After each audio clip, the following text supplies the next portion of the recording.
About an hour and a half southwest of Berlin, there's an unassuming little village called Feldheim. The name translates to something like field home or maybe home in a field, which is fitting because the village amounts to a cluster of buildings set in, well, fields. That makes it a lot like many other villages in Germany, but unlike most, this one draws crowds from all over the world. Quite often, I get people coming and saying that they've read about us in their local newspapers, people coming from Thailand or China or wherever, and they tell you, that they've seen articles about Feldheim back home.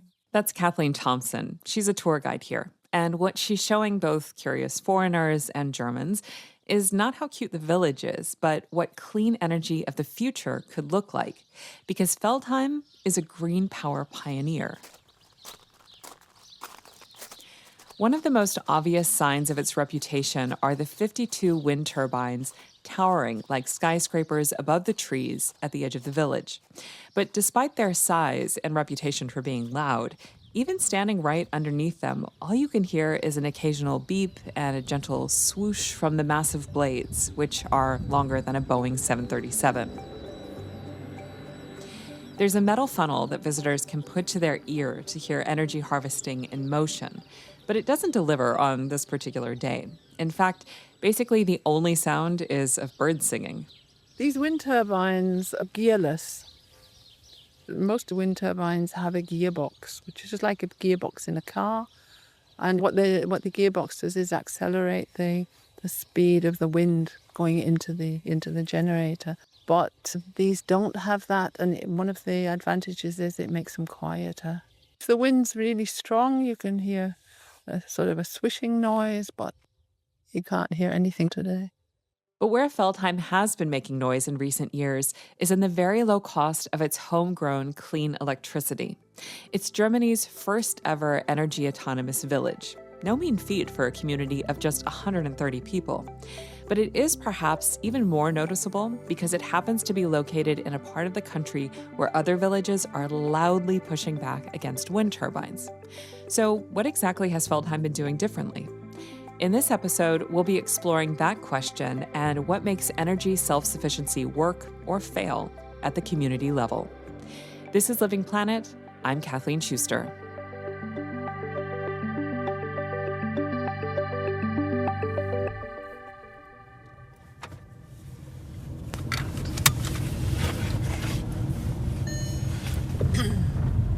This is all land that's farmed by the Farmers Cooperative. I sometimes come out here even when I'm not working. I bring my dog and we walk around the wind turbines. I find it very peaceful here. Sometimes when we have visitors groups, we bring them out as well on foot. And particularly for people coming out of the cities, they find it very, very relaxing. And it is relaxing out here. It's that time of year when the yellow of the canola seed flower is bursting with color and scent. Great fields of it roll gently around the core of the village, which is alive with the subtle sounds of nature, the chirp of birds and whir of insects. In the background, farmers go about their business, as they've been doing for hundreds of years, minus the heavy machinery, of course. Though Feldheim itself is old, its efforts to become self-sufficient began not long after the fall of the Berlin Wall in 1989. Niemand hat die Absicht, eine Mauer zu errichten. Ich bin ein Berliner. Die Mauer muss weg! Die Mauer muss weg! Die Mauer muss weg! Die Mauer muss weg! Was ist total ist toll. Ich bin sehr glücklich. Die Mauer ist weg! Die Mauer ist weg! If you're rusty on that patch of history, allow me to fill you in. After the Second World War, Germany was divided into two countries, the West and the Socialist East, also known as the GDR. During that time of division, Feldheim lived under East German rule, which was firmly committed to open-cast lignite mining to secure its energy supply. In fact, at its peak, the country was extracting 300 million tons a year, making it a leading global supplier. But once the two parts of Germany had reunited, that reliance on mining, what is widely considered to be the dirtiest kind of coal, didn't stop a young man called Michael Raschemann from hatching an ambitious plan. Michael, or Misha as we all call him, he was studying civil engineering, and he saw that in the village next to where he was living, someone was building some wind turbines, and he thought that was a great idea. So he went along to the bank to see if he could borrow some money, and they needed, of course, a guarantor. So he went along and asked his father, who said no. And his parents were already divorced at the time. So he went then and asked his mother, and she said, yeah, it's a great idea.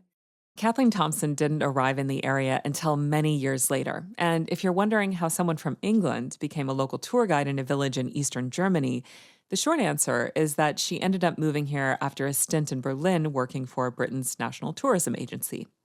Kathleen became so captivated with the story of Feldheim that she spent over a decade showing people around and explaining how that conversation with Michael's mother paved the way for this tiny dot on the landscape to have such an impact. With her as guarantor, he was able to get the financing from the bank. So his next task was then to decide where to build his wind turbines. And for that, he took his girlfriend by the hand. They got into his little Trabant with a map, as you did in those days, and they arrived here in Feldheim at some point. He decided Feldheim was a great place for two main reasons. One was that although Brandenburg is a lowland, we are here on a bit of a plateau. We are 150 meters above sea level, which is not a lot, but it's enough to guarantee that every day, or just about every day, we have wind. The other reason was that there was a substation near enough to connect the wind turbines to, and that ticked two big boxes. But there was still a major hurdle to clear: getting the community on board. And that meant Michael convincing the locals to let him use their farmland to build on. This land around here is all privately owned. Different families own different parcels of land. So it was a case of then speaking to the landowners. It was no small ask, given that renewables were in their infancy and he was an outsider. But his timing was somehow right. Remember, the two Germanys were unifying, which meant there was a lot of change and upheaval. For many in the former East, it was like having the rug pulled out from under them in fast motion. Es ist abgebaut worden, Arbeitsplätze, die Leute mussten immer weiter fahren. Michael remembers it as a period when infrastructure was being dismantled and jobs were being lost, and where there was a sense of uncertainty about what would happen next. What happened next for Feldheim was his novel idea of building 4 towering wind turbines in the village's backyard. He says it really got the community talking. Die haben sich was zu sagen. Das heißt, man kann irgendwo But interest can be very different from acceptance.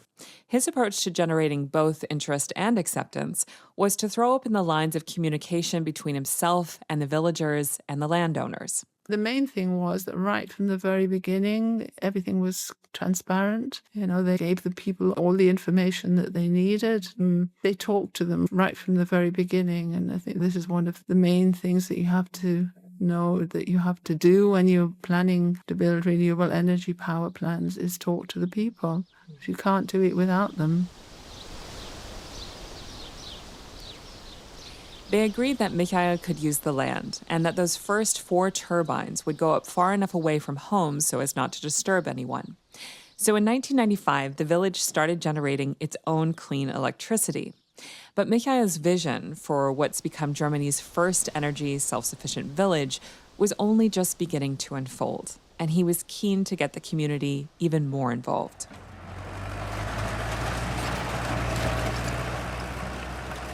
What he did was suggest that he install the 5th wind turbine, and he invited people in the village and in the villages around to invest in that 5th wind turbine, which a number of people did, and that helped as well to get things moving. The people who had invested began to see returns on what they'd plowed in, and that 5th turbine became a kind of symbol of possibility. We call it the people's wind turbine. That affectionate term suggests a healthy relationship between the local population and the clean energy infrastructure on its doorstep, which, when it comes to wind, is not a given in many places. The more windmills a country has, the more money that country loses and the worse that country is doing. Opponents and even leaders have been outspoken about their dislike of this particular green technology. Eines Tages die Windkrafträder wieder abbauen können, weil sie hässlich sind und weil sie nicht in die Landschaft. Here in Germany, Chancellor Friedrich Merz has publicly described turbines as an ugly source of power generation. His view is shared by the far-right AfD party, which is particularly popular in the former East and among residents in villages around Berlin, especially when planned wind parks mean cutting down areas of forest. In fact, the pushback has been significant enough for the state government to pass a law meaning additional turbines can only be built in designated areas. But on the whole, Germans are accepting of wind turbines. In a recent study, nearly 2/3 of those surveyed said they didn't mind existing turbines near to where they live. And nearly as many said they wouldn't object to new ones being built.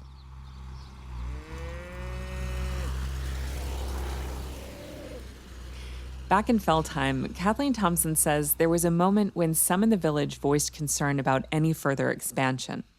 But because some of the original wind turbines have been taken down and replaced with more efficient models, things are actually going in the opposite direction, and the village now needs less infrastructure to generate the same amount of power. We're already down from 55 to 52. The forecast is that when it's all finished, we'll be down to 44 because they may be taking down 3 small wind turbines, replacing them with 2 bigger ones.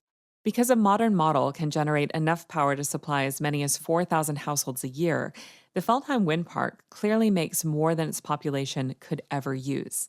In fact, they use less than 0.5% of what their turbines make, and that now reaches them via their own independent grid. Michael had been keen to make this an option quite early on, because as long as the homegrown electricity was reaching locals via the national grid, they were paying more for it than necessary. He co-founded a renewable energy company called Energiequelle, which translates to energy source, and approached the local power supplier to see if Feldheim could buy part of the grid. Die Antwort war sehr schnöde, aber auch nachvollziehbar. The answer was a hard no. So he got together with the local government to build an independent grid, power lines and all. And it is quite rare because mostly homegrown energy does go back to the national grid.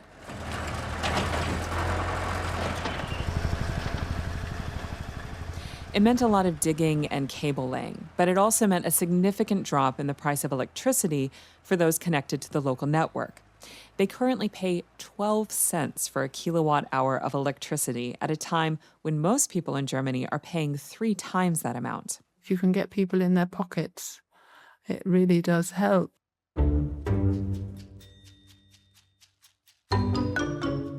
So Feldheim has become energy autonomous, and its residents are reaping the rewards of cheap energy.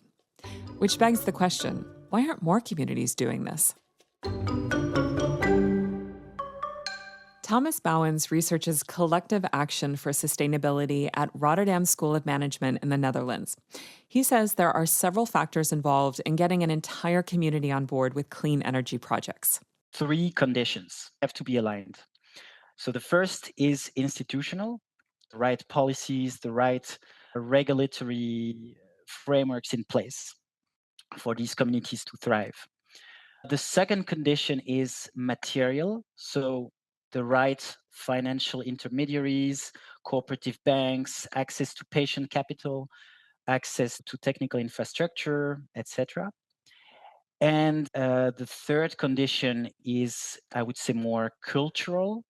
So cultural in the sense of familiarity with collective action in the past or in other sectors. Thomas says Germany is a good case study because some parts of the country are experiencing a boom in these kinds of initiatives, while others are not. The main predictor was not sun or wind, nor income or political orientation in the region, but it was the presence of other cooperatives in other sectors like agriculture, banking, retail. So when people are familiar with the cooperative model, with other community projects in other sectors, it facilitates the expansion of energy cooperatives. And that has been borne out in Feldheim, whose green tech reputation trades in far more than just wind power. So, in the early 2000s, local farmers were facing tough times. They were part of an agricultural cooperative founded in the 1990s to share land and equipment to make farming easier and more profitable. But they were feeling the pinch of the EU lowering the minimum price for some of their products, and they were struggling to meet heating costs. Around 2003, 2004, they were having to buy a lot of heating oil to keep the pigsties warm all year round. And so the farmers were getting worried about the future of their business. They considered letting some of their staff go. Some of the people who work for the cooperative, they're employed, they're not members of the cooperative. But before it came to that, they had another idea that would not only save jobs, but create a circular heating economy that directly benefited them, the pigs, and the rest of the village. They decided to build a biogas plant that would be fed on materials they could produce themselves, things like maize silage. The other input materials are the slurry from the pigs and the cows. A small amount of rye goes in because it has a lot of energy. Because the size of the project was too much for the farmers' cooperative to tackle alone, they went into partnership with Energiequelle. You remember the clean energy company set up by Michael, who originally got the turbines turning. The idea was to convert the methane generated at the biogas plant into electricity that goes to the national grid and into heat that stays in the village. We have our own district heating grid here in Feldheim. It's 3 kilometers in total of pipes. It means that they get their heating much, much cheaper than anyone else. They pay 7.5 cents per kilowatt hour, which is about a third of the cost of heating oil. But because the plant can't provide enough heat all year round, there's also a wood chip burner fed from a managed forest. The farmers sell the trees for building construction or whatever, but they only sell the tree trunks. And the branches that perhaps people in the olden days would have gathered and brought home and burnt on their fires, they're now chopped into small pieces and used here in the wood chip burner. And if for any reason they're still not getting enough heat, they have a power-to-heat plant, which takes electricity straight from the wind farm and converts it into heat. So far, they've always had enough to supply the village, and they now save around 48,000 gallons of heating oil a year. And as if that weren't enough, they also have a solar plant that generates enough electricity in a year to supply about 600 homes, and a brightly painted battery storage system on the path down to the wind farm.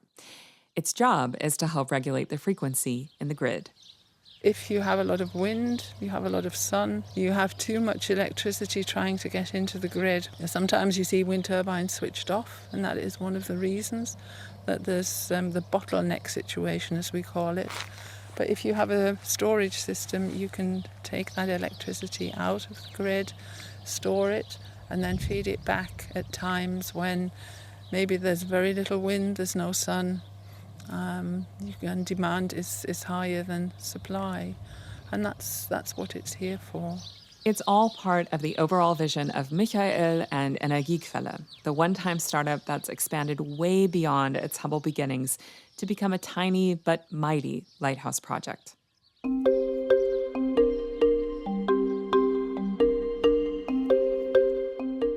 There are now more than 8,000 renewable energy communities across Europe, representing a total of 2 million people. And Thomas Bowen says the trend towards more has been clear since the EU acknowledged energy communities as actors in their own right.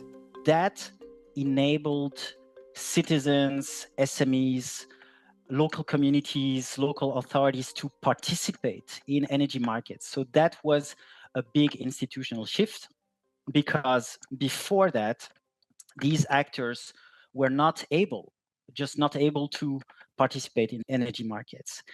So the European Union has recognized the importance of community involvement, community engagement for the energy transition. And at the same time, there is a bottom-up movement that has been growing. He believes that strong local leaders are really important to making an energy community a success.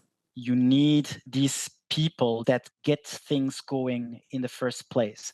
So they are usually green activists. A lot of cooperatives that I studied, for example, in Belgium or in Germany, were quite closely related to the anti-nuclear movement. So usually a handful of green activists that not only want to get rid of fossil fuels and nuclear energy, but that want to create an alternative themselves.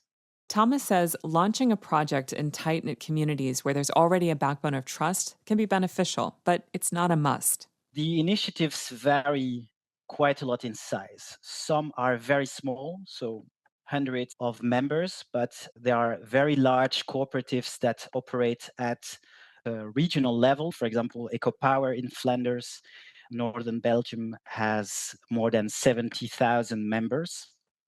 Som Energia in Catalonia has as well around 70,000 members. What helps here are federations that actively support the setup of individual projects on the ground by facilitating the transfer of information and providing best practice examples for newcomers to the scene.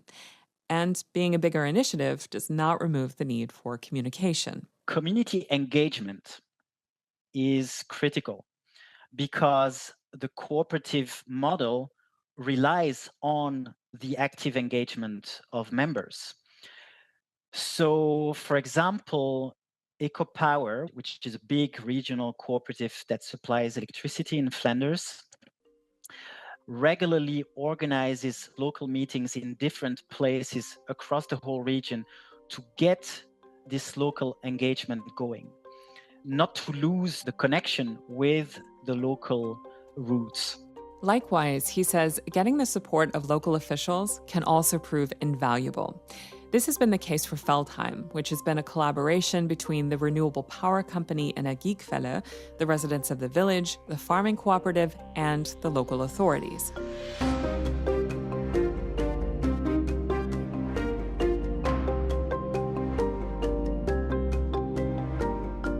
So to recap, making something like Feldheim work takes a favorable regulatory framework, investment, strong leadership, clear communication, community involvement and engagement, and good relations with the local authorities. So does that mean that the ones that don't succeed are not ticking any of these boxes? When one of these conditions is missing, or several are missing, it gets more difficult for a project to survive and to flourish. So, for example, if the institutional framework is not right, or even if it's hostile, then it gets much more difficult for community projects to survive. If the material conditions are not present in the local ecosystem, projects will struggle. Or if the cultural condition is not there, it's the same. And the presence of federating support is super important. So cooperatives that want to do it alone will usually struggle more, simply because of the asymmetry of power between local community-led projects and commercial developers who have the resources, the capital, the access to networks that local community projects don't have.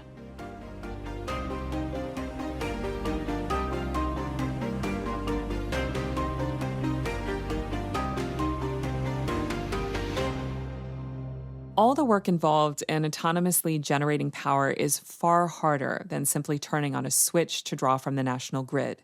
But besides the clear financial benefits in going it alone, Thomas Bowen says communities often get involved because they really want to make a difference. They want to put their names to the production of renewable energy to contribute to a reduction in the emissions heating the planet. And he says they are, in more ways than one. These communities, beyond the kilowatt hours, megawatt hours that they produce, which is significant, they play a very important role to take citizens on board, because the transition to low carbon energy sources will not succeed if it is not fair, if it is not just, if it doesn't redistribute the benefits to citizens, and if it doesn't give a voice to local residents, there will be a lot of local opposition. There will be a lot of struggle to get projects going. So these communities play a critical role in advancing the social justice in energy transition. And there is evident and widespread interest in being on that side of history. Besides the different branches of its clean power profile, Feldheim is home to an information center and has won several prizes, including for educating children about energy and sustainability. But the village also draws thousands of adult visitors from all over the world every year, from clean energy enthusiasts to politicians to students. They flock here to see how this unsuspecting place learned to punch way above its weight. At first, it was quite a novelty for the locals to see so many new faces walking around their country roads. The people in the village used to find it very exciting at the beginning. They would sort of say, "Oh, who's coming today?" and so on. But over time, the unfamiliar has become familiar. I think they've just come to accept it now as part of their way of life. You have these big buses arriving, pulling up in front of the door here, and people pouring out, and people moving around in high-vis vests, and they just take it as part of Feldheim now. They're very proud of what they've achieved here, what has been achieved.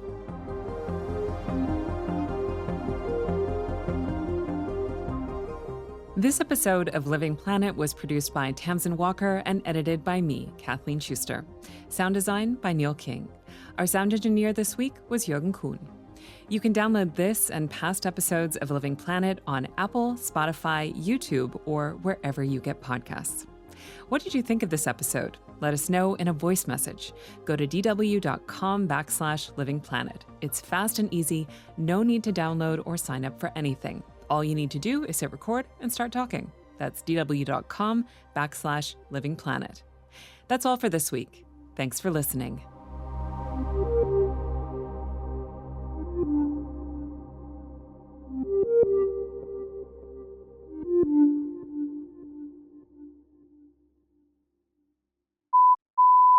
I just finished listening to your podcast on Racing 2, Warproof, Ukraine's Power Grid. I thought that was a wonderful production. I'm so glad you did the work on that. And I listen to your podcasts on a regular basis, and I've really enjoyed them all, I would say. But this one in particular has a really, really great message on many fronts. So thank you so much. I really appreciate the work you do.